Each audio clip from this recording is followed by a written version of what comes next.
नमस्कार. Mona cooking and chef सिक्रेटमध्ये आपल्या सर्वांचं स्वागत आहे. आज आपण हॉटेलसारखा सांबार मसाला बनवणार आहोत. तेही घरच्या घरी आणि अतिशय सोप्या पद्धतीने पटकन होणारा. तुम्ही भातासोबत, इडलीसोबत, कशासोबतही खाऊ शकता. इतका चविष्ट. त्यासाठी मी कुकरला 1 तांब्या पाणी लावलं आहे. कुकरमध्ये 1 तांब्या पाणी छान गरम करून घेतलं आहे. उकळी आल्यानंतर मी अर्धी वाटीपेक्षा थोडी कमी डाळ स्वच्छ धुवून तूरची डाळ कुकरमध्ये टाकली. छान उकळी येऊ द्यायची आहे. उकळी आल्यानंतर आपण 1 चमचा तेल टाकू.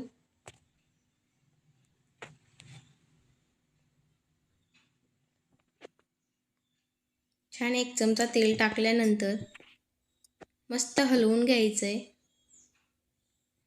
आणि कुकर लावून घ्यायचं आहे 10 मिनिटासाठी. तुम्ही 10 किंवा 12 मिनिटं लावू शकता.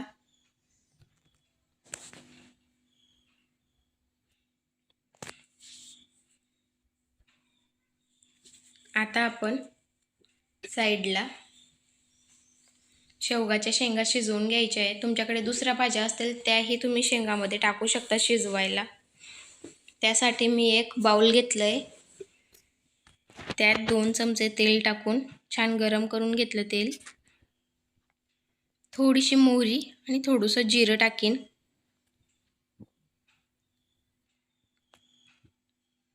छान जिरं मोहरी तडतडली की आपण त्याच्यात स्वच्छ केलेल्या शेवगाच्या शेंगा टाकू. शेवगाच्या शेंगा मी अख्ख्या असताना धुवून घेतल्या. नंतर त्या कापताना शिलूनही घेतल्या. त्याच्या ज्या शिरा असतात त्या काढून घेतल्या. जितक्या शक्य आहे तितक्या काढून घ्यायच्या. अशा पद्धतीने थोडंसं तेलात झाल्या की अजून थोडं पाणी टाकायचं त्याच्यात. शेंगा बुडतील इतकं पाणी टाकू. चवीनुसार मीठ आणि थोडीशी हळद टाकून 10 मिनिटं शेंगा शिजू द्यायच्या आहे. मीडियम फ्लेमवर तुम्ही वरून झाकण ठेवू शकता जेणेकरून पटकन शिजतील शेंगा. आणि शेंगा शिजायला जास्त वेळ लागत नाही. अधूनमधून चेक करत राहायचं आहे. जास्त गारा करायचा नाही शेंगांचा. फक्त आपल्याला 75% शेंग शिजवायची आहे.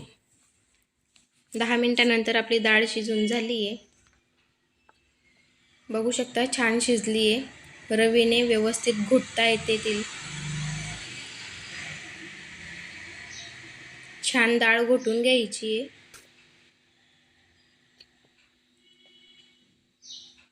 जसं आपण वरणला बनवतो त्याच पद्धतीने आपल्याला डाळ शिजवून घ्यायची आहे. आता आपण सांबार बनवण्यासाठी मसाला ग्रेव्ही तयार करून घेऊ. त्यासाठी मी 4 चमचे तेल टाकते. तेल मस्त गरम झालं की त्यात थोडंसं जिरं मोहरी टाकू. कारण आपण शेंगा शिजताना टाकलेलं आहे जिरं मोहरी, म्हणून यावेळेस थोडं कमी टाकायचं आहे. जिरं मोहरी तडतडली की त्याच्यात 2 मिरच्या टाकू. लाल मिरची टाकल्याने त्याचा जो फ्लेवर असतो तो खूप मस्त येतो. आणि लांब चिरलेला कांदा थोडासा हलका ब्राऊन होतो तोपर्यंत आपल्याला मस्त परतून घ्यायचा आहे. कांद्यासोबतच बारीक चिरलेला लसूणही टाकलेला आहे मी. बघू शकता या स्टेजला आपण टोमॅटो टाकू. टोमॅटो ही छान गळून घ्यायचा आहे. मस्त गळला टमाटा की आपण त्याच्यात मसाले टाकू. मसाल्यामध्ये मी आता 2 चमचे लाल तिखट, 1 चमचा गरम मसाला आणि 2 चमचे सांबार मसाला टाकला आहे. सांबार मसाला तुम्ही वरूनही टाकू शकता, पण जो आपण तेलात टाकतो त्याला ती कच्चं पण राहत नाही आणि व्यवस्थित चव, ते स्मेल ज्या सांबार मसाल्याची असते ती खूप छान येते. म्हणून तेलात परतून घ्यायचा. थोडंसं पाणी टाकून तेल येऊ द्यायचं आहे. मस्त उकळी येऊ द्यायची. आता आपल्या सांबार मसाल्याला ग्रेव्हीला छान तेल आलं आहे. बघू शकता मस्त ग्रेव्ही बनवून तयार झाली आहे.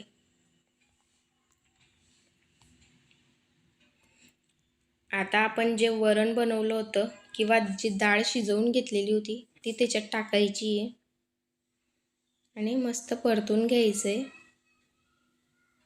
एकत्र करून घ्यायचं आहे. आणि शेंगाही शिजल्या आहेत त्याही आपण त्याच्यात टाकून देऊ.